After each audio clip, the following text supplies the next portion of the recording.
Okay, hello everyone. I hope all of you are doing well. My name is Mohamed Ahmed, and I am very excited to be your host for our program today. I would like to begin by welcoming everyone to ACTRI Security Talks program, briefing on Somalia's security situation. Our program today will be very informative and engaging, and we have a very special guest with us today as our panel. Before we start the program, just to give a background about ACTRI. ACTRI is the American Counterterrorism Targeting and Resilience Institute. It is a US-based 501c3 nonprofit research institution focused on a broad spectrum of transnational, extreme right, and militant jihadi political violence. The Institute studies the relationship between the two, as well as the manner in which they engage, emerge, spread, dominate, and influence countermeasures.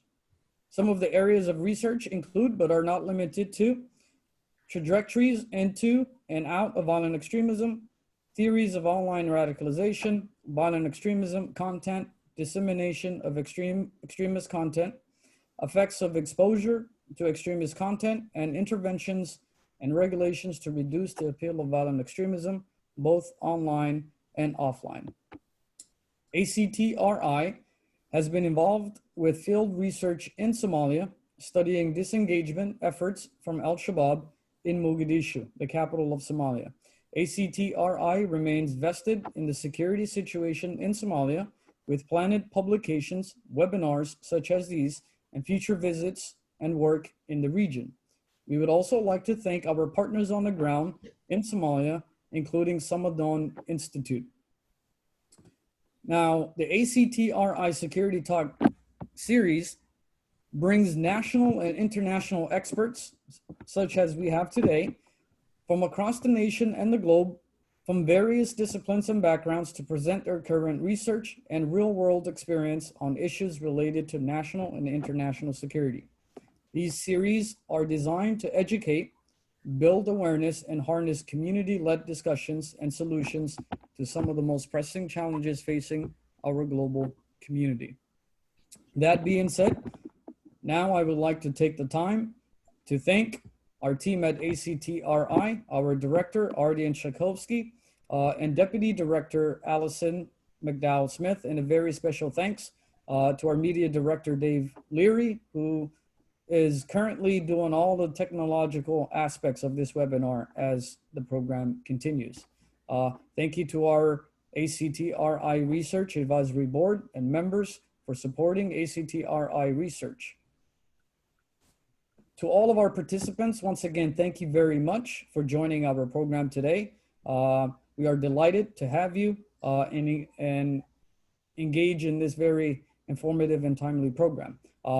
In regards to questions that you may have for our panelists during the Q&A session, please send your questions to the program host. Please provide your name and the current city you are currently located, and make sure your question is within the topic of discussion and very brief. That being said, now I want to take the opportunity to welcome our first speaker, Ms. Martine Zeuthen, and I am so sorry if I totally butchered your name, but you'll have a chance to correct me. Martine is a senior research fellow in the Terrorism and Conflict Program at RUSI. She is based in Nairobi, Kenya, and set up RUSI's operation in East Africa. She focuses on extremism and radicalization, countering violent extremism, program management, research, and methodology. Prior to working for RUSI, she worked in a consulting firm specializing in data collection and evaluation of CVE-related programs in conflict-affected states. Martine lived and worked in Syria during the first years of her career. She is a Danish anthropologist and currently studying a PhD in crime security studies at UCL. Martine is leading the CVE work in East Africa, and she has led the Strengthening Resilience to Violent Extremism in the Horn of Africa, STRIVE program, and the follow-on STRIVE second edition, as well as many other research-based CVE programs in the Horn of Africa. Martin is responsible for designing and overseeing an implementation of research for all RUSI CVE work in the region, which involves managing highly complex network of stakeholders, including law enforcement, government ministries, civil society, religious groups, and research organizations. Martin, welcome, and the stage is yours. Thank you so much, Mohamed. Thank you for that elaborate introduction, but also thank you so much for organizing this meeting. I'm really, really sincerely honored to be on a panel with such distinguished speakers. And I want to thank ACTRI for this kind of opportunity and for engaging in this important conversation at this time. I've been asked to focus on violent extremism and terrorism prevention, and because of the context in Somalia, I will mainly focus my conversation around disengagement from al-Shabaab, and as a part of that, discuss communication activities specifically, as well as kind of elaborate on what is the international community's role as a part of those issues. And I think you have explained why I'm on this panel, but just in short, I've been working on CVE in the Horn of Africa and Somalia for the last, 6 years, since 2014 for RUSI, a British defense and security think tank. But more recently, I'm in an independent capacity involved directly in disengagement programs in Somalia. So if I start out by talking a bit about CVE and terrorism prevention in Somalia, I think it's worth saying that within the CVE space and in the terrorism prevention literature, we mostly focus on relatively stable environments. So it's not very elaborate or articulate what do we actually mean with prevention in a context where armed conflict is ongoing.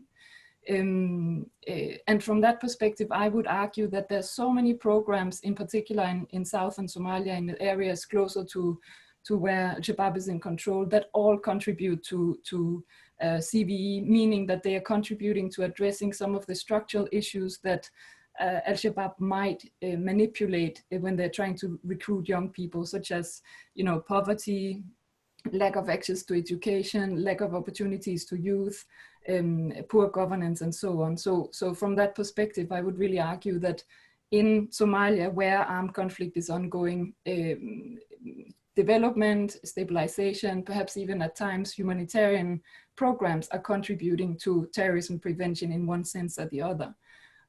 What is really CVE programs, it's when it gets a little bit more specific, when it's youth engagement that are trying to engage youth that could have been at risk of joining al-Shabaab, or civic education, or perhaps reconciliation programs between some of the groups that experience marginalization.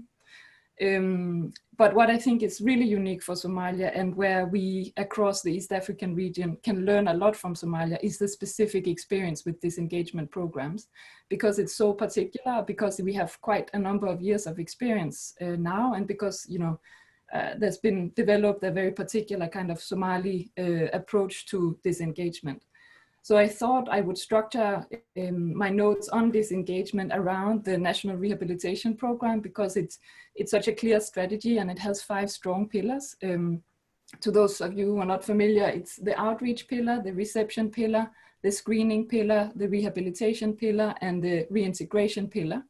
And if I start with outreach, of course, the objective with outreach is to encourage defection from al-Shabaab and to discredit al-Shabaab as an organization. And here, communication activities are really essential. And here, international organizations with strong expertise in counter messaging have played a key role. They have led programs on radio, on TV. There has been leaflet drops and like any kind of communication initiatives. I'll get back to that in a little bit. But another key part of the outreach pillar is, of course, to raise the awareness with the National Army and with AMISOM and with other government actors who are the people who are receiving individuals who are defecting at the front lines. They need to know how to manage this situation. So again, here, the international community has played a key role in supporting the the capacity around managing this process. So once a defector has defected, he or she comes to a reception situation, which is the second pillar, as I just mentioned. And what is important about the reception is, of course, that that the individual is treated in a way that's consistent with safety and security, and his or her fundamental rights are protected. And that's really what is outlined in the strategy. And then what happens is that the specific individual, whether it's from the army or AMISOM or government actors, they transfer this individual into NISA custody very quickly, because NISA is key in the next pillar, which is the screening phase. NISA, they do interviews and do screenings according to very kind of strict screening tools, and they assess whether the individual is low risk or high risk. The high risk individuals are then, it might be possible to establish a case against them, so they're going to the military courts. And the low risk guys are the ones who are encouraged they join rehabilitation programs. They are voluntary, of course, so that's why I'm saying they're encouraged to. And again, the role that the international community has played here is to contribute to developing the tools, kind of the SOPs for managing this process, and also to support the NISA officers who are leading this work. And most recently, a lot of work have been done around developing screening tools for women specifically, because it's become a part of the conversation, how we manage female members of al-Shabaab, and also perhaps wives of al-Shabaab members. That brings us to this fourth pillar, and that's the rehabilitation pillar. So that's, of course, kind of the key part of a disengagement process. And what is set out in the strategy is kind of the standards for the rehabilitation across all of the centers, with the aim to have, kind of one approach. Even if there's some variance between the programs, there's still some standards. And currently there are 4 centers in Somalia, and there's conversations going on around establishing a specific center for women. So that's very encouraging. And the rehabilitation process includes religious education, civic education, rehabilitation activities like sports, and then, of course, life skills training, because the whole aim of the rehabilitation process is to facilitate a reintegration process. So the life skills are really key. So that brings me to the 5th pillar, which is the reintegration pillar. And that is kind of concerned with supporting individuals who've completed their rehabilitation and support their process into the community, both socially and economically. And we know from research that have been done that the process of reintegration really varies quite significantly depending on where they defected, why they defected, their clan, their relationship to the family members, their kind of experience of safety, and so on. So there's not really one size fits all in the process of reintegration. And for some, it can be quite risky, of course, because al-Shabaab might be seeking revenge. So some choose not to go to the area where they came from, but rather integrate in a more urban setting to not have a too high profile. So that's kind of the strategy around disengagement and rehabilitation in Somalia.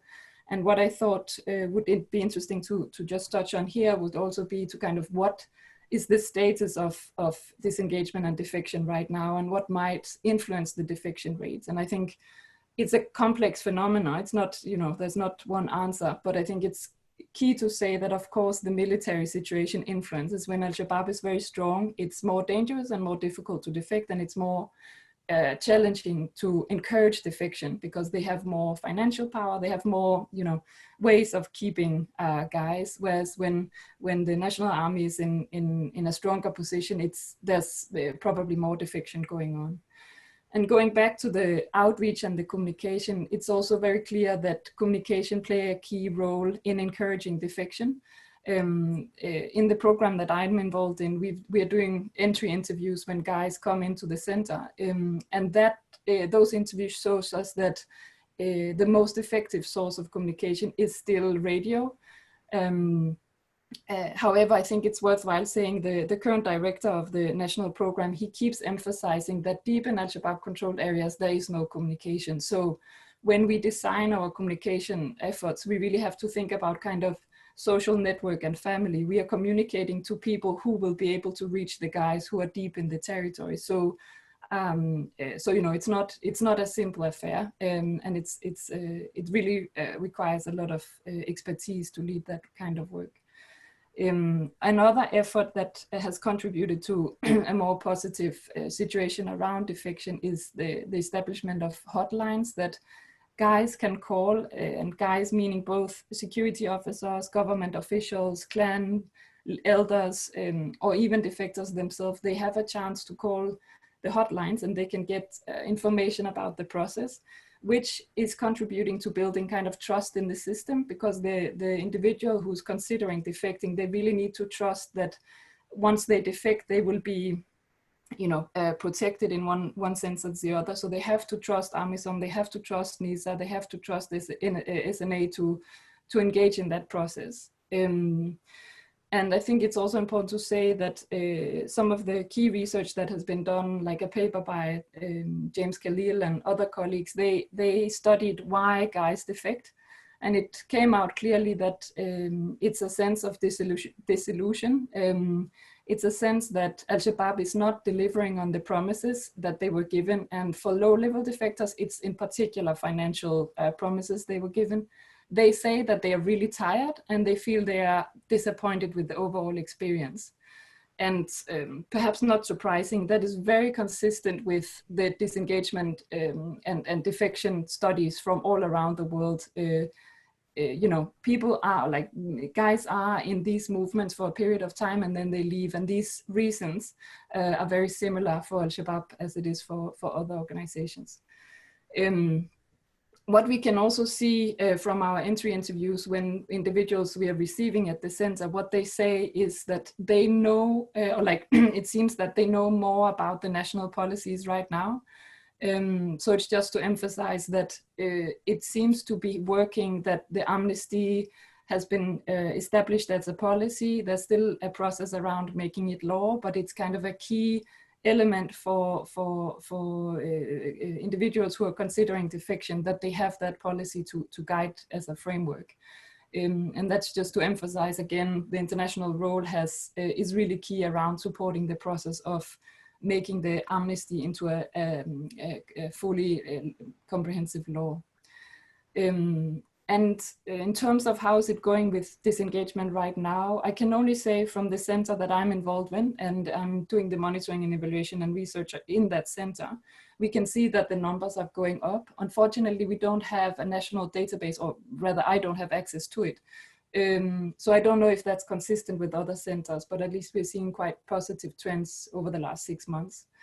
Another thing that of course contributes to encouraging defection about more than the others that I've just meant is also success stories. When there's a story of a defector that successfully has completed all the 5 pillars and is reintegrated and able to make a living and provide for his family, you know, that is also something that's quite powerful. So again, that's something that can be used in a communication process.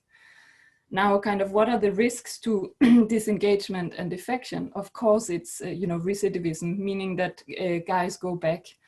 And thankfully, you know, with the data that we have in terms of the follow-up, we do the post-exit interviews after they've left the center.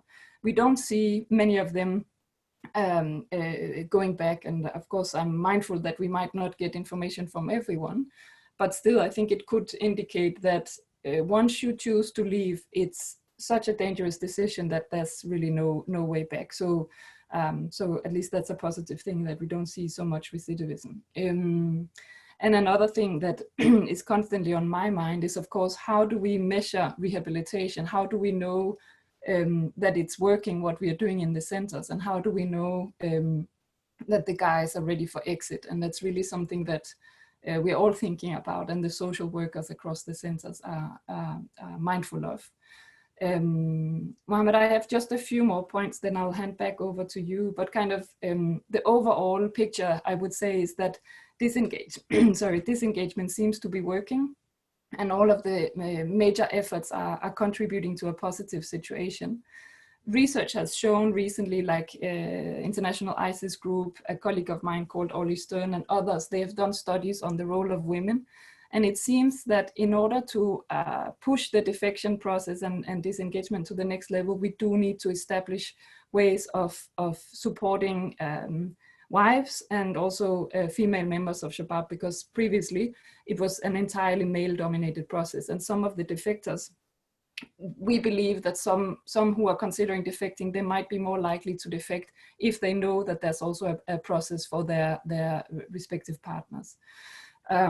Yeah, so really including women in the process is key towards the future. And then we need more research on reintegration and to inform kind of best practice on that last pillar. So finally, in terms of support to the international community, it's really to contribute to making sure that all of these pillars and the different processes are managed according to international standards, but also to kind of acknowledge that it has to be sustainable within a Somali context. So it has to strike that balance.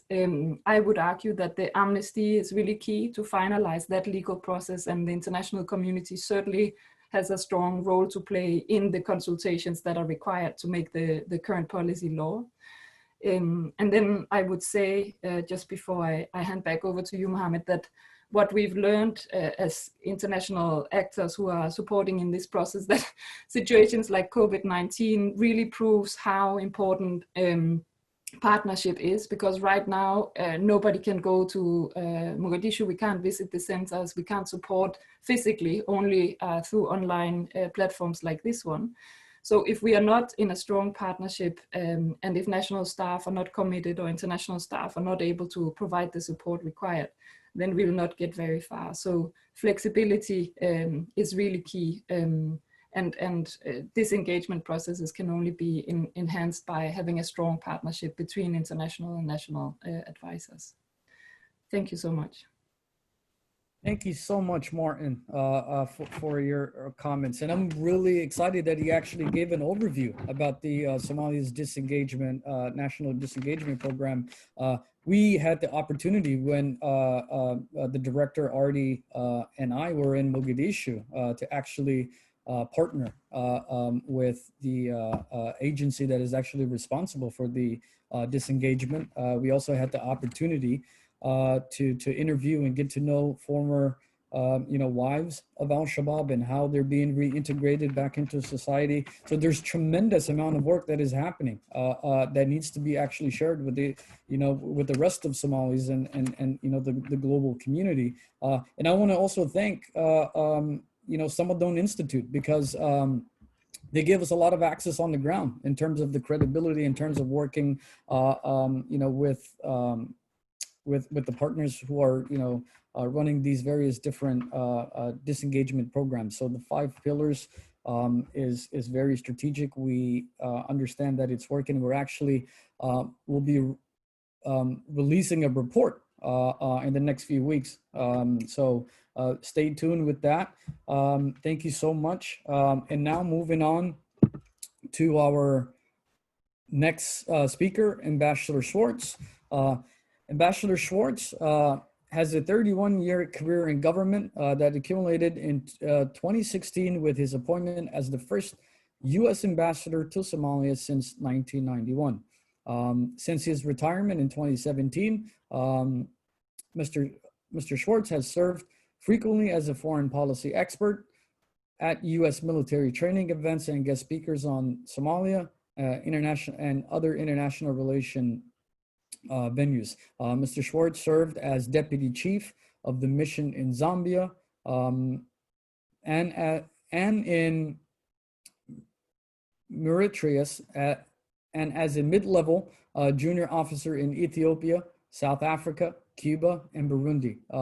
In Washington, he served as director of the Office of West African Affairs, director and deputy director of the Office of Australia, New Zealand, and the Pacific Island Affairs, desk officer for Sudan, and special assistant for African and Western Hemisphere Affairs under the Secretary of Political Affairs.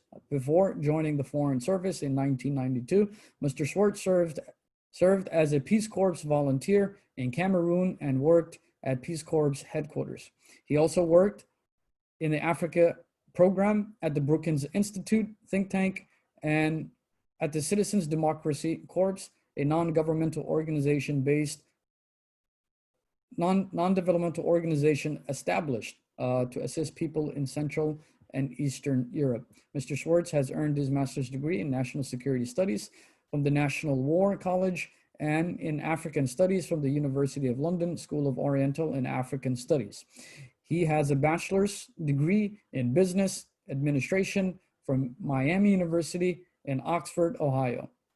He is a native of Buffalo, New York, and resides with his family in Tacoma Park, Maryland. Mr. Ambassador, thank you so much for joining us, and we thank you for your service. And it was truly historic, your appointment to be in the first U.S. ambassador from the U.S. to Somalia since the collapse of the Somali government in 1991. So welcome, and the stage is yours. You're on mute. Thank you very much, Mohamed. And thank you for the invitation to serve with such a distinguished panel. I recall fondly President Sheikh Sharif from our numerous interactions when I was ambassador.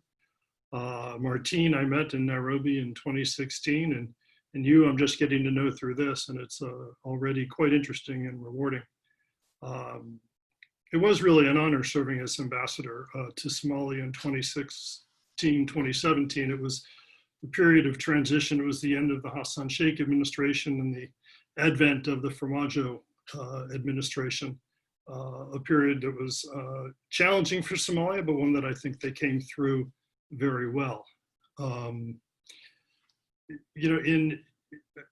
appreciate Martine's explanation of sort of the defector program and the outreach. It's something that I did work on a bit when I was there. And it's something that I think is critical to sort of restoring health in a country and defeating extremist groups. My presentation is going to sort of look more at a macro level and setting the stage and the circumstances by which defector programs, for example, I think could thrive. Because as I've seen the situation in Somalia, I see insecurity there as a symptom of decades of inadequate governance and legitimacy of state institutions. And al-Shabaab has filled that gap, that governing gap. But it needs to be taken back by governing institutions, which need to establish their legitimacy and provide services, including security, to the population.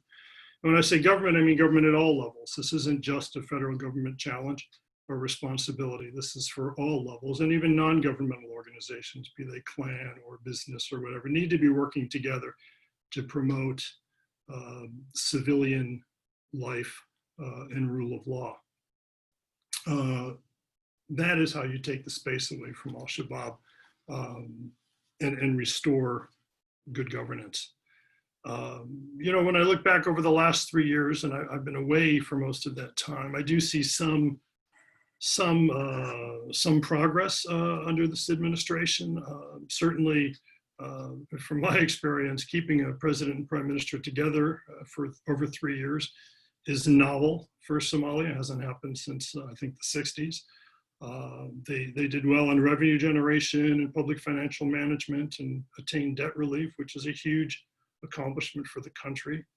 I think there's a bit more accountability and capability in the SNA, but far too little to do the job they've been assigned. But I think it's not enough. And I think Somalia is at a critical moment now. The removal of the prime minister makes things more precarious, I think. Not for me to comment on why or even how, and I think nobody's surprised that eventually there was a split between the president and prime minister. But nevertheless, the country is at a moment with a caretaker government. There's no agreed electoral process. No one knows for how long this caretaker government will try to extend itself and the parliament. what kind of electoral process they'll come up with. And meanwhile, I think that recent developments call into question and are exacerbated by some international developments. I mean, if Somalia's very strong democratic character is going to be compromised, I don't know, that could possibly cost them a bit of support from the West. Kenya is flirting considerably with Somaliland. Egypt and Ethiopia are at very serious odds over the dam, and that is an issue politically which spreads through the Horn. The Gulf crisis remains in effect with Somalia being seen on one side of that. And through it all, al-Shabaab remains pervasive. And, it has seemed to me throughout this period that one of the biggest impediment, I think, to progress in Somalia has been, I'd say, an unwillingness really on the part of the federal government to establish respectful and productive working relationships with the federal member states. And absent a constructive relationship between those two levels of government, very little good was able to be implemented for the benefit of the Somali people. As ambassador, I identified 6 or 7 sort of key areas that I thought needed to be addressed to help Somalia move past its real absence of social trust and begin to bind together a country. First, reconciliation, and I'm not sure that there's been much progress at all on reconciliation, whether it's at a micro level between villages or clans or over property, or with Somaliland, for example. Revenue generation is sort of the only bright spot on my list. Public services, be it health or education, not tremendous progress on the government side. Security, minimal improvements, I'd say. Rule of law, I don't know, there's still not a constitution. Are the police and judicial systems much better? I don't think so. Corruption, still not under control. And electoral process. So yes, some things got done, but not enough, and nothing can get done until the different levels of government can pull together. I think once you do have government working in the same direction and starting to show the Somali people that government can provide some security, it can provide some services, it can provide some justice and security, people will immediately flock to it. But now, and for years, the way I've understood it is that government can provide those things. Even in the areas it controls, it doesn't really administer them. There's no real benefits being conferred. Whereas in the al-Shabaab areas, although people may not choose it, at least they have a predictable level of taxation and security and justice and cultural norms or rules. They know what to expect one day to another, whereas you don't have that kind of security or predictability in the government areas. And in fact, in meetings I had with both President Hassan Sheikh and President Farmajo, I sort of laid out their challenge in my eyes in that light, that as soon as government can start to provide security and justice and services, as well as al-Shabaab will have no support in the country. I mean, it has a relatively small number, I think, of hardcore adherents, real ideologues.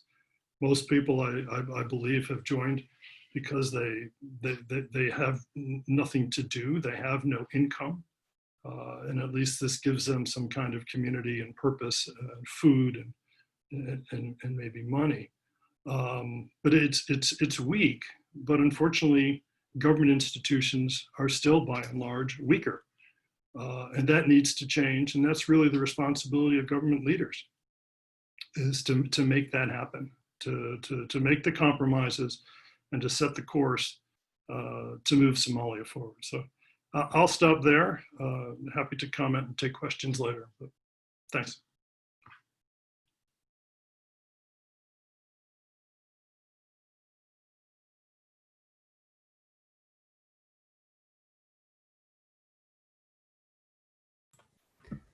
Sorry.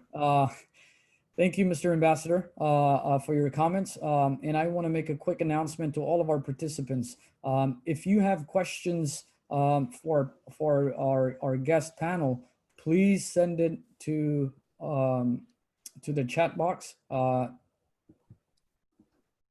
with your name and what city you're currently at, so we could make sure that we ask your question. And we're receiving some questions that are very long, so I would also encourage the participants to make their questions very brief, so we can make the best of our time. And now moving on to our final speaker, His Excellency, Mr. President Sharif Sheikh Ahmed. Mr. President, President Sheikh Sharif, known as the father of modern Somalia because of his achievements when he served as president of the Transitional Federal Government between 2009 and 2012. President Sheikh Sharif was the 7th president of Somalia and successfully brought the federal government of Somalia through the transitional status following the collapse of the previous governing administration in 1991. Under Sheikh Sharif's leadership, the transitional federal government succeeded in driving al-Shabaab out of Mogadishu, the capital of Somalia, and its surrounding areas, establishing security, peace, and starting a serious effort in reconciliation through the difficult transitional period. The administration of President Sheikh Sharif was Somalia's 7th president once again, and is also credited with developing the country's constitution and setting up key institutions such as the police, military, and judiciary. Mr. President, thank you for your service to the people of Somalia, and the floor is yours. Thank you very much, Mohammed. Thank you for having me thank you for having me here. I want to thank American Counterterrorism and the Resilient Institute for hosting me to this important discussion on Somalia's security situation. A special thanks to Mohammed, and also I would like to thank also Mr. Ambassador Stephen Schwartz and Martine Zeuthen. In brief, I will highlight the main security challenges confronting Somalia, and I will also share my perspectives on how best we can fight al-Shabaab and their twisted interpretation of Islam. Terrorism today is primary threat to our national security, our people, our neighbors, and the international community. At the forefront of this threat of our nation, al-Shabaab, which is militant group that has terrorized the country and brutalized our people for the last 14 years in ways that no one had imagined. Al-Shabaab thrives in context of poor governance, a state of fragility, political dysfunction, absence of strong institutions, lack of education, civic education in particular, as well as other economic factors, and the most importantly, the growing political grievances. Al-Shabaab knows this very well, and it capitalizes on these vulnerabilities. In terms of their operations, Al-Shabaab continues to retain significant deadly military capabilities, as well as the ability to plan executed mass casualty attacks in the heart of Somali cities, including the Somali capital, Mogadishu. We need to emphasize that Al-Shabaab is becoming more economically powerful as it started to collect the taxes, and all products on the arrival at the seaport from the first time in its history. No financial transaction takes place without al-Shabaab's share of illegal extortion money is put aside. This shows that they are more financially capable in carrying out more devastating attacks on innocent lives. The memories of the 14th of October 2017 attacks is still with us. More than 600 innocent lives were lost in this terrorist attack alone. Despite intensive efforts to defeat this group, they have proven time and again and that they are capable to adapting to the reality on the ground. For their peak between 2008 and 2011, when they controlled nearly half the country. The current government has more resources and opportunities in terms of military and financial capability, and compared to what we had during our time in government, yet have failed to mitigate the threat of al-Shabaab. This shows that fight against al-Shabaab is not given the full attention that it rightly requires. To defeat al-Shabaab, we need to employ a proven operational and strategic counterterrorism measures. We should not only focus on the military aspects of the fight against al-Shabaab, but rather we need a comprehensive and holistic security strategy that also puts more emphasis on the ideological fight in the rational way. Our duty should be to implement policies that effectively check and neutralize those systems and processes to protect our youth from joining al-Shabaab and other terrorist organizations. During my time in the government, we fought al-Shabaab with limited resources and limited capacity, but we were fully committed and determined. And with the support of our friends and the international community, we managed to expel al-Shabaab from the capital and other strategic cities. But their ideology remained and their power re-emerged, taking advantage of the vulnerability of the government is still posing imminent threat to our security. The international community continues its support for the Somali people in this fight, and we appreciate that. There are still challenges, and the questions still remain. What it is that we are not doing right? What can we do? What we can do to eliminate the threat of al-Shabaab and its ideology?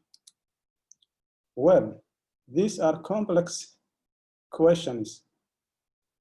There is no silver bullet, but we need to reduce the political, economic, and the social grievances that enable terror groups to claim political legitimacy.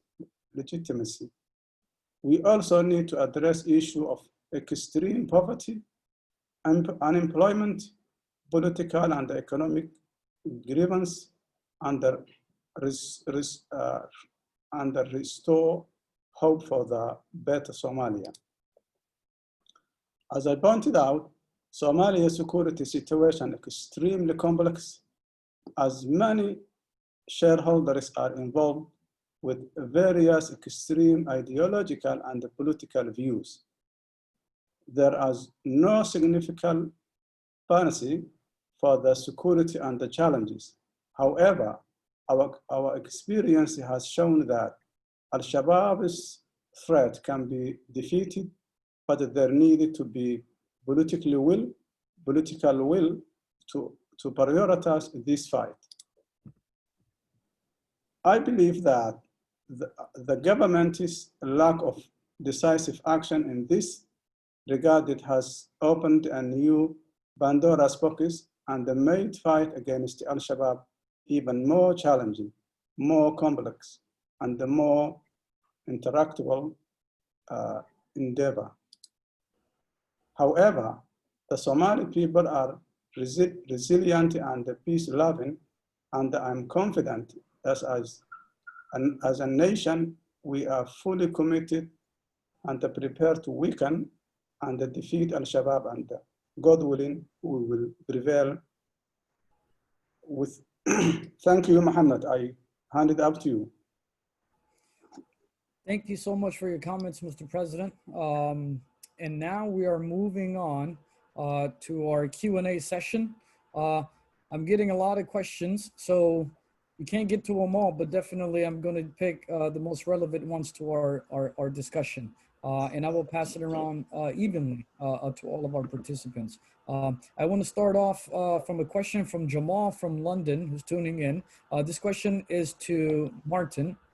And the question is, regarding disengagement efforts from al-Shabaab, what metrics exist to suggest success of the disengagement efforts? Does Somalia have adequate communication strategies to both encourage future disengagement from al-Shabaab or prevent from joining al-Shabaab in the first place? So this sort of, I believe you've touched a little bit on this as well, so I'll let you answer that one.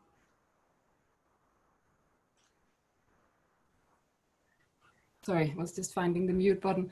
So I understand the question mostly to be kind of, what does success look like? Is that correct? And I think a part of the question answers the question itself, in the sense that if you have a successful disengagement process and people reintegrate into the community successfully, and if they are willing to speak up in communication products, like you have former members of Shabaab who explains that they successfully defected, and if they are willing to talk about that, that will be a very powerful narrative. Of course, that is really difficult to get guys to speak up, because it is so dangerous for them, because the moment they leave, they have very high risk of al-Shabaab seeking revenge against them. So it's difficult in communication efforts to have these kind of narratives of formers. And I think what is key in terms of what success look like, there's a little bit of discrepancy in the way that people think about this, because one group is talking about disengagement. The fact that you put down arms and you leave the group is a successful process. Others would argue that you have to de-radicalize, meaning that you have to change the views of the people who used to be there. So there's a little bit of, in terms of what a success metric look like, some would argue that you have to make sure that they don't engage in the violence physically. Whatever they think is up to them. Others would argue that you have to change their way of thinking, which is a far more challenging thing to do. So as I was trying to say, the success that we are working towards in the disengagement centers that exist is to promote a rehabilitation process where the individuals who leave Shabaab, they obtain skills. You know, when they leave, they almost have no skill. The low-level defectors tend to have no skills at all. So giving them experiences that allow them to have an income, that you know, contributes for them to contribute to society meaningfully. The families tend to respect them because they can add value. So, you know, that is the approach that the centers are taking, that it's all about getting these guys to contribute positively to society in the future. And that's how, you know, both social and economic reintegration goes hand in hand in that sense. Yeah, the matrix for success is a difficult one because it depends on how you see the problem in the first place. But right now it's kind of focused on that success is when guys are able to leave the centers and contribute in a meaningful way in the communities, financially and socially. Thank you so much, Martin. And moving on to the next question. This question is for Ambassador Schwartz. And the question comes from Abdu, who's in Minneapolis, who wants to know, what could the US government and the international community do to strengthen the ties between the Somali federal member states and the federal government on issues of al-Shabaab, elections, national reconciliation as well? That's a very good question. And if I were the ambassador, and I'm not, it would be central to my thinking and that of my team in terms of, and dealing with other international partners. And is what approaches, because that would be the heart of diplomacy, to be honest with you, is trying to find ways to push that forward, because it's so central to progress on all fronts. I mean, I know that, you know, some statements have been made. I'm sure that many conversations have happened behind the scenes with limited success. Fortunately, President Farmajo has finally agreed to join the Dusamareb process, where he is now, after really 2 years, I suppose, meeting with the member state presidents, you know, with an eye to trying to address certainly the electoral process. It's just a minimum requirement for leadership, to be honest. And I would just press on that. Also, there's really nothing to prohibit international partners from working directly with member states. The US used to have sort of a two-track policy. We wouldn't want to do things to reduce the legitimacy and capability of the federal government, but one can still work at various levels of society to do what one can. And in the process, try to foster partnership as well. But it's a very good question, and I'm sure a lot of people are working on that now. Thank you very much. And now, moving on to a question to President Sharif. This comes from Abdirazak from Samadon Institute, who's located in Mogadishu. His question is, do you believe that there could be negotiations between the federal government and al-Shabaab? Thank you very much. waxaan isticmaali doonaa luqadda Soomaaliga ee tarjuma insha Allah. And I'll be translating in English from here on out. wadahadalka aniga waxaan u arkaa center inuu yahay mushkilo kasta oo Soomaaliya ka jirta, inkastoo al-Shabaab aan aaminsanahay inaysan rumaysnayn, urur ahaan inaysan u rumaysnayn wadahadalka. I believe that al-Shabaab is not sincere about opening dialogue and these important discussions. laakiin mushkilada Soomaaliya waxaan leeyahay waxa xal u ah wadahadal, ama al-Shabaab ha noqoto ama cid kale ha noqoto. But I strongly believe that the Somali solution is talking to each other and having these dialogues, regardless whether it's al-Shabaab or any other group. aadaan u jeclaa lahay inay wax ka bedelaan aragtidooda ku saabsan wadahadalka al-Shabaab, oo ay ogolaadaan inay la hadlaan dowladda iyo dadka Soomaalida oo wax ay rabaan miiska ay soo saaraan. I would love al-Shabaab, and I would encourage them to change their ideology and to have a sit-down and conversation with the government and the Somali people, and to bring on the table the issues that they care about. inta la ogyahay 12 sano dagaalka wadan Soomaaliya, in dad ku dhinto oo lagu dhaawacmo oo guriga ku dunaan oo dad ku dhibaato waa ma ogiye, wax had danahoo laga gaaray ma jiraan. Marka waa jeclaa lahay inay aqligooda oo soo laabto. Al-Shabaab have been carrying out their operations in Somalia for roughly about 12 years now. And what they have really contributed is nothing but destruction and death and the demise of the Somali people. So I would encourage them to rethink what they're doing in Somalia and have a changing course so they can have a dialogue.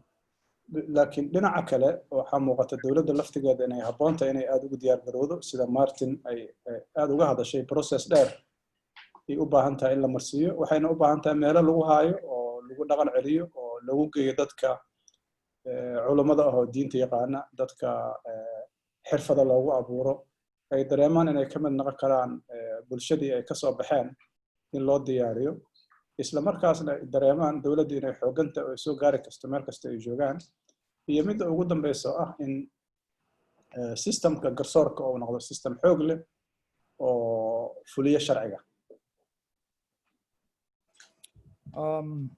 And lastly, we would like to reiterate the important things that Martin has mentioned about the reintegration and the disengagement process. And the federal government needs to invest in that more. They need to take that seriously so they can show this to the Somali people that they're creating opportunities to disengage individuals from joining al-Shabaab. We also need engagement from the faith communities to do their part in this effort as well. And it's all about, creating these opportunities to persuade individuals to go towards the right direction in life and not join al-Shabaab. Thank you, Mr. President. And now I'll move on to the next question. And this is to Ambassador Schwartz. This question comes from Mike, who is in Washington, D.C. He says, in regards to international assistance, it seems that the regions with the most international support in terms of finance and military assistance remains the most insecure. For instance, with South and Central Somalia receiving the most aid, yet remaining the most insecure. Can we make the argument that the U.S. and the international community efforts are not working in this region or in Somalia?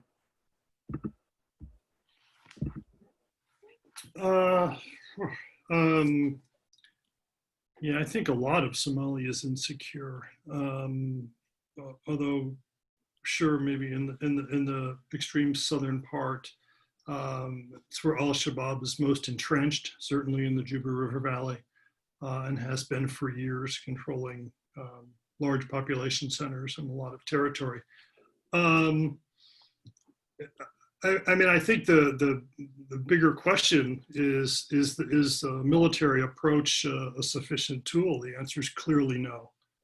And I think it was President Sheikh Sharif, I believe, who mentioned the al-Shabaab taxation at the port and elsewhere. I visited Mogadishu in January, and I was struck. The one thing that all of my Somali interlocutors mentioned to me was how pervasive al-Shabaab was throughout Mogadishu in terms of tax collection, whether it was from parliamentarians or the port or business owners or civil servants or just about anybody or any transaction. And you hear that, you heard that from the president, and what can a military do against taxation?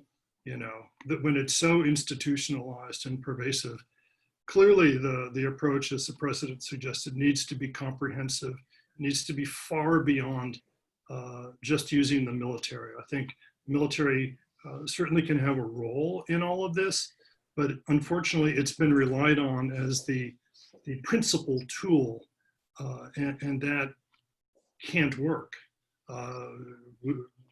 No matter how effective the SNA is, or the international backers, or even the regional forces, this won't have a military solution, whether it's in the southern part or the central part or Puntland. It needs to be much more pervasive, and it's going to rely much more on institutions of government being competent and addressing it in a variety of ways, not just military. Thank you so much. Moving on to the next question. And this question comes from Ismail Warsame, who is in Portland, Oregon. And this question is to Martin. Ismail asks that many Somalis are concerned about al-Shabaab's financial infrastructure. What can be done to electronically disrupt their communications and restrict the flow of resources? Thank you. That's a really good question. I think there's a number of things that can be done, and I think there's a number of ways that al-Shabaab are getting their finances. And I think it's fair to say that the primary source of income is local taxation. And when they, they manage checkpoints, they extort money from people. Whenever there's a transaction in a market, they would request a fee.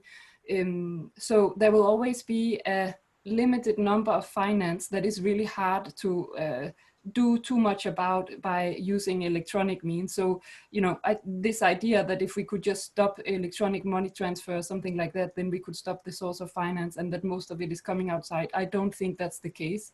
They do have a big source of funding by the way that they are doing taxation locally. So of course, on top of that, regional transfers, taking advantage of different infrastructures. There's ways that we can deal with that, but with the collaboration and the attempts to, work on counterterrorism financing, it's, lots and lots of people are working on this, and it's really quite difficult. Like, with, for example, M-Pesa in Kenya and similar money transfers, there's a relative large degree of accountability, and you can trace better than you could in the past. So I suppose what I just want to say on that question is, you're right that it's important and we have to keep improving our ways of controlling the finance, but we cannot be blind to the fact that there will always be local financing that, technical solutions cannot do very much about. So it's really first when we are able to engage in those environments and break their ability to tax locally, that's when we can really cut the source of financing. Because the international money transfers is only one source of finance, unfortunately. Thank you very much, Martin. That is definitely a issue in terms of the financial disruption of al-Shabaab. There's also a research gap for many researchers to also contribute into understanding some of the ways al-Shabaab, receives money and how they sustain themselves. And now moving on to President Sharif, this question comes from many different people who are participating in this program today. So I won't put a name on it, but the question is, the Somali parliament just a few weeks ago sacked the prime minister in a no confidence vote, creating political instability in the country. What are the implications of political instability on the country's security? ما فهمتهاي أنا ملينا قفل بينه وقركره إن حلي أرق أيتها إن برام نستغل بدله. Very important question, and I think everyone could understand this is not the ideal time to sack a prime minister. أنا قلنا مدحوينها واختيار بدل إنه قاعد على جري إنه سلطة ما يصدق أنا ساقي برام مستر لكن سي أن هرا لو أوغان أي يقول على أرنتان. And this and it's also clear that the president in Somalia has numerous times told the public that the prime minister and the president will serve their time together fully. لكن سي أن لأوغين أي لور ذي برام مستر قوان لهين دقنين هرا أما محنكو هذا إن خلاف كيني كرا إن برام مستر كلا بدل أوجره. And the prime minister was removed through the wrong channels, which created a lot of mistrust and instability. dad badan waxay isweydiinayaan habka loo riday sharciga muwaafaqsaneed. A lot of people are asking themselves, was it constitutionally done? Was it against the law how the prime minister was removed? ujeedada loo riday maxay tahay ma laga yaabaa in loo riday arrimaha doorashooyinka inuu aragti duwanaada madaxweynaha. And the question that many people are asking is also, what is the reason behind the prime minister was sacked? Is it because of difference in opinions between the president and the prime minister in terms of the country's election process? qaybta labaad waxa waaye in ay kala daadi karto howlihii socday oo ay ka mid ahaayeen dad reliefka iyo dadaalkii securityga loogu jiray dib u dhiskii hay-adaha qaranka ama institutionadii xiriiradii oo arrimaha dibadda iyo wixii oo dhan inay dib u dhici karaan. And some of the, because of this decision, it potentially disrupts very important things that are happening in Somalia right now. For example, the debt relief, how would it impact? How would it impact the security situation of the country? How it would also impact the institutional building that the government was currently in process? And also, what does this mean for our international partners? midda ugu dambaysa waxa waaye wadahadalkii dowladda dhexe iyo dowlad goboleedyada dhex maray dhuusamareeb saameynta ay ku yeelan doonto arrintan maxay laagtay. And lastly, an important and underlying question to ask is, how will this affect the ongoing discussions between the federal government and the member states in the federal system that was taking place in Dhusamareb? ugu dambays waxa waaye in aan ka wada fikirno in doorashaduna xilligeeda ku dhacdo arrintan aysan delay keenin inaysan keenin amni darro oo laga dadaalo oo xilliga ugu dhaqsiyaha badan la helo prime minister iyo xukuumad waqtiga haray dhamaystirta sida ugu wanaagsan doorashadana si xor ah oo xalaal ah u qabato. And lastly, I think it's very important that we acknowledge that this should not set a delay in the country's election, that the election should happen and take place during its correct time. But also, it's important that we should not waste time and to have another prime minister selected and making sure that this also does not impact the national security of the country. ujeedada oo prime ministerka cusub loo magacaabo inaysan naqanan in lagu darsado waqti kororsi u yimaado inay clear ahaato. Yes, and the government needs to make it clear that as they're appointing this new prime minister, that their intentions should not be extending the government's mandate and adding time where it should not happen. Thank you very much. And now moving on to another question, and this question goes to Ambassador Schwartz. And the question comes from Mohamed, who is in Columbus, Ohio. And the question is there a balance, or should there be a balance, between the US and international funding supporting military engagement versus diplomatic and development assistance?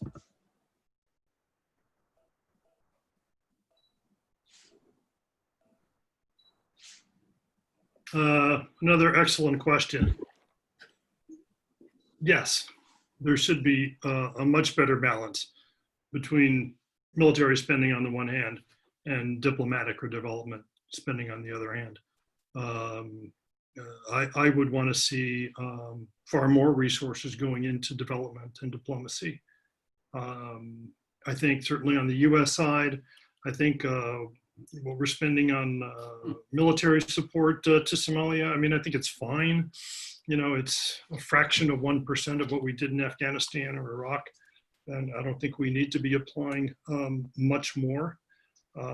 We may want to tweak it and do a little more training of Somali forces than just supporting, but I think the level, I don't have a problem with it. The problem that I have is I think we need far more resources going into helping build sort of human resources, training, education, and then also institutional development so that Somalis can really start to put together the institutions to deliver services, security, justice for the Somali people. Thank you very much. And this question also goes to Martin. And this question comes from Hassan from Nairobi. Nope, we've already asked that.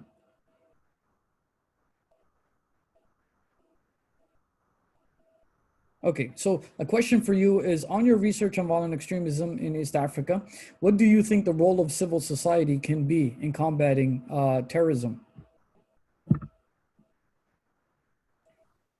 Great, thank you so much.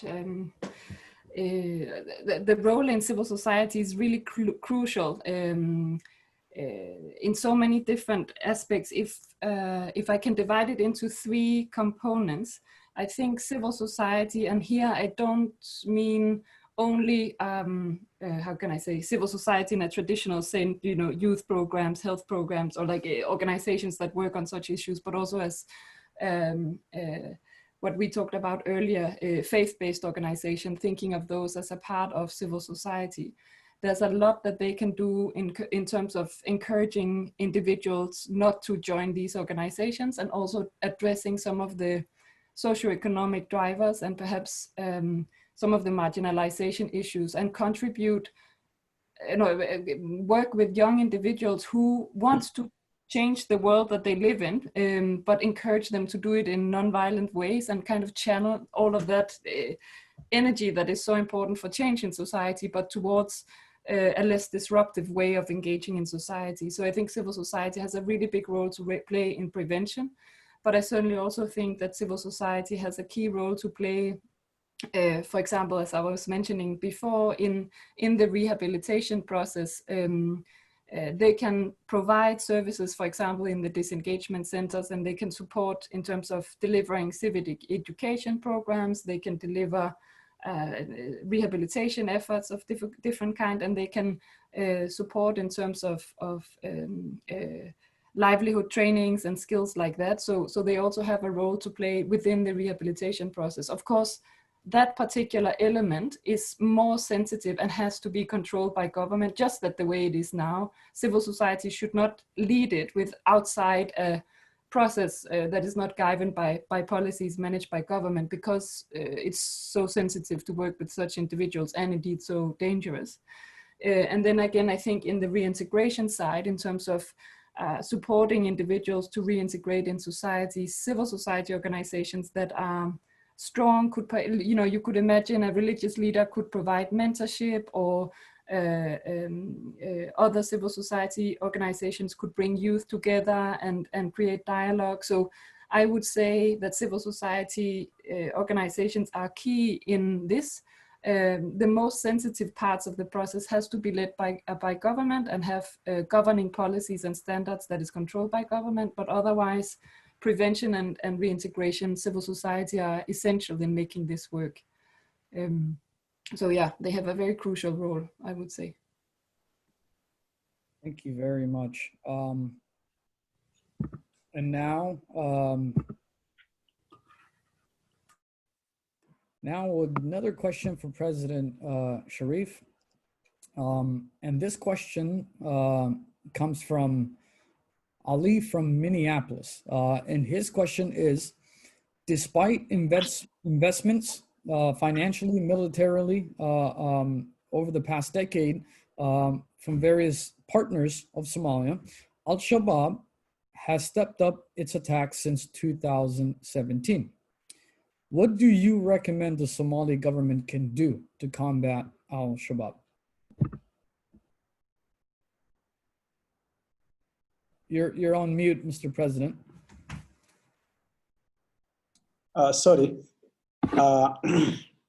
وسؤال مهمة عن إسلاحي إن laga jawaabo aad ay u mudan tahay ciidamada Soomaaliya waqti badan lagu bixiyay dawladda Soomaaliya iyo international waxay ku bixiyeen waqti iyo dhaqaale aad u fara badan tiradooda marka la fiiriyo aad ay u badan tahay ciidamada AMISOM marka la fiiriyo waa badan yihiin tiradii lagu bilaabo marka loo fiirsho numberka al-Shabaabna waa marka loo fiiriyo inuu ka yar yahay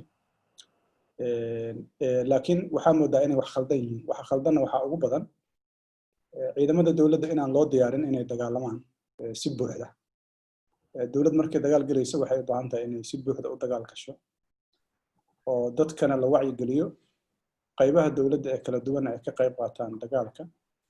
ciidamaduna waxay u baahan yihiin waxa ugu muhiimsan in laga saaro horta magaalooyinka, xerooyin la geeyo, wacyigelin xooggan lagu sameeyo, loo diyaariyo dagaalka al-Shabaab.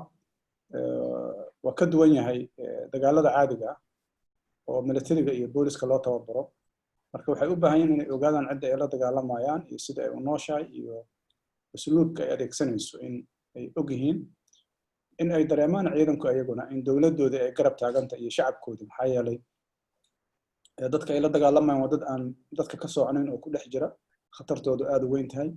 marka anigu waxaan aaminsanahay in ciidanka waqti badan la geliyey, laga soo bilaabo cabdiqaasim ilaa hadda.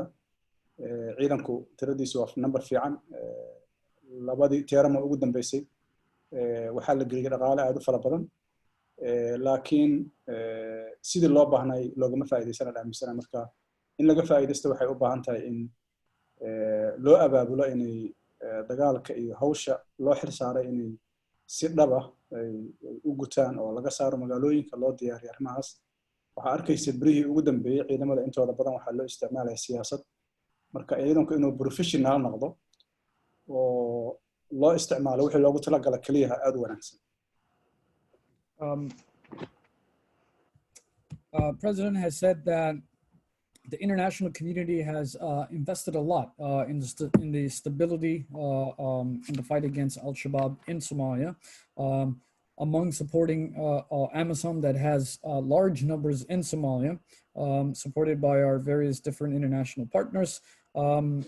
However, there is still something wrong in defeating al-Shabaab. And he said some of the recommendations that I would give to the government is to prepare the military in fighting particularly al-Shabaab compared to other engagements of securing the country.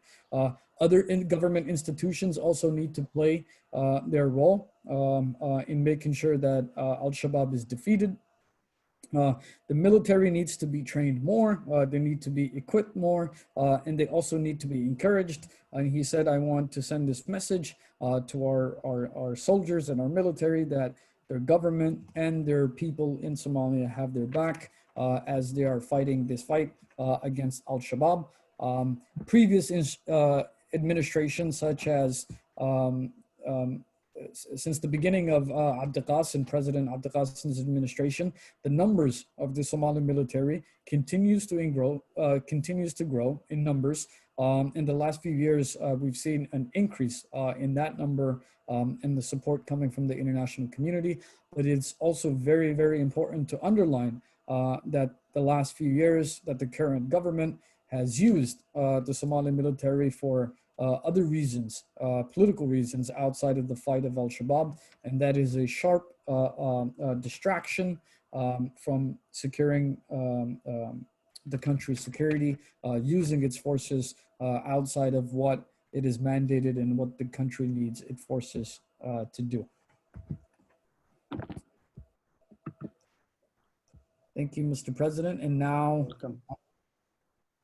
Another question for Ambassador Schwartz. And Mr. Ambassador, this question comes from Hassan, who is in Nashville, Tennessee. And his question is that the U.S. government support in Somalia was to establish democracy. It turns out that the current administration is disrupting that process, not only for its international partners, but for the Somali people. Are we beginning to see the U.S. investment in establishing a real democracy becoming a waste, given the current and the various actions that this current administration is engaged in?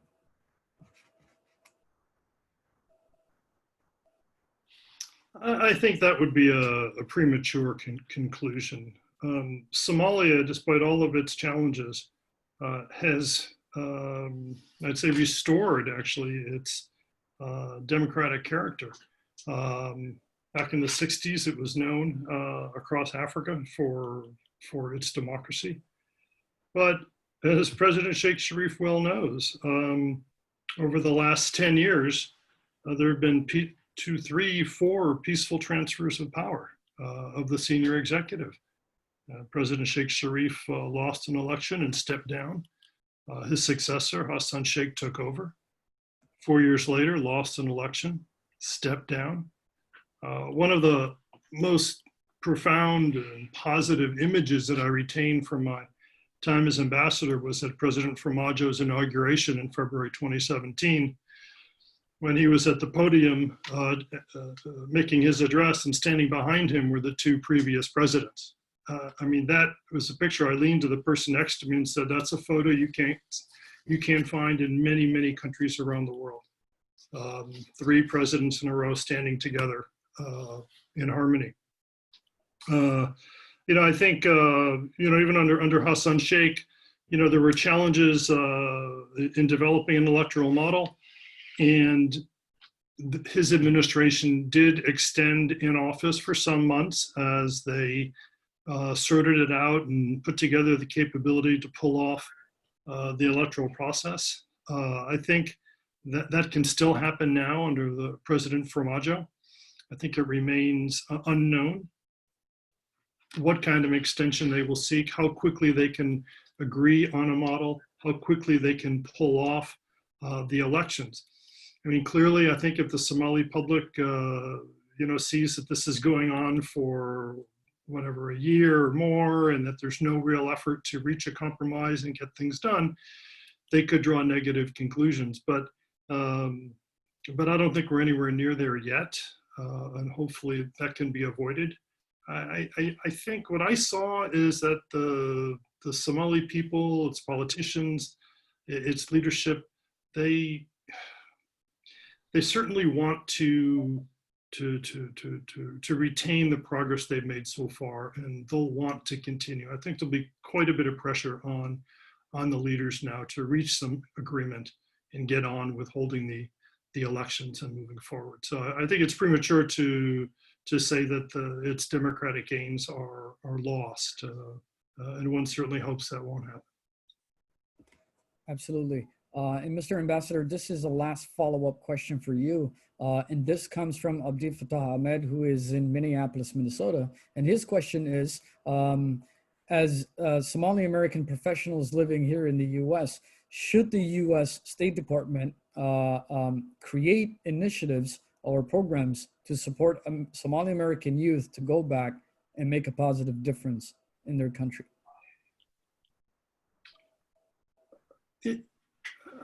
I don't know that it's something the State Department needs to get involved in. I know I traveled to a number of Somali American communities in Minneapolis, Columbus, Seattle, and elsewhere, you know, and met with people. I know my successor, Don Yamamoto, has done so, officials from the State Department to remain in touch, to get input from Somali Americans on what we're doing and on policies and issues. But I think that thousands and thousands of Somali Americans have decided on their own to go back, whether it's to visit or to set up a business or work in government. And that's happening without the US government getting involved. And I would hope that would continue. I don't see the US government adding value to that process. Thank you very much. And there you go, everyone. That is the conclusion of our program. I want to thank all the participants for joining us for our discussion today. Major shout outs and thanks to Ambassador Schwartz, Martin, and President Sharif for joining us as well, and for your comments and answering the public's questions about these issues of security and in Somalia. Please make some time to frequently visit our website for various other programs that we will be outlining, talking about security issues around the world. We thank you so much, and thank you for joining us. And everyone, please stay safe, and we wish you all the best. And thank you to our panelists. Thank you, Mohammed. Mr. President, Martine, thanks. Thank you, Mr. Ahmed, Mr. Martine, and Mohammed. Thank you very much. It's my pleasure. Thank you so much, everyone. Thank you. Thank you. Bye.